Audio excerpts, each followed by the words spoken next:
আজ আপনাদেরকে দেখাবো আমি শেফ বিলাল রেস্টুরেন্টে কিভাবে ছোলা বুট করে থাকি। আর এভাবে করে আপনিও আমার স্টাইলে বাসায় তৈরি করতে পারেন। ফার্স্ট আমার এখানে হাফ কেজির মতো ছোলা আছে, আর একদিন আগে আমি ভিজিয়ে রেখেছি। পরের দিন সকালে এগুলো আমি সিদ্ধ করে নিলাম, খুবই ভালো করে সিদ্ধ করে নিব। অল্প একটু লবণ দিয়েছি আর অল্প একটু বেকিং সোডা দিয়েছি।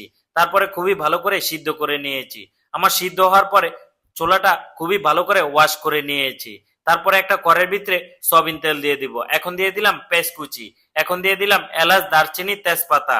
তারপরে পেঁয়াজটা ব্রাউন কালার করে নিব। তারপরে এখানে 1 টেবিল চামচ আদা রসুন দিয়ে দিলাম। দেওয়ার পরে কিছুক্ষণ ফ্রাই করে নিয়েছি। এখন অল্প একটু পানি দিয়ে দিলাম। তারপরে এখানে হলুদের গুঁড়া দিয়ে দিলাম। তারপরে দিয়ে দিলাম মরিচের গুঁড়া। তারপরে দিয়ে দিব জিরার গুঁড়া। এখন দিয়ে দিব ধনিয়ার গুঁড়া। তারপরে দিয়ে দিলাম অল্প একটু গরম মশলা। এখন দিয়ে দিব স্বাদ অনুযায়ী লবণ।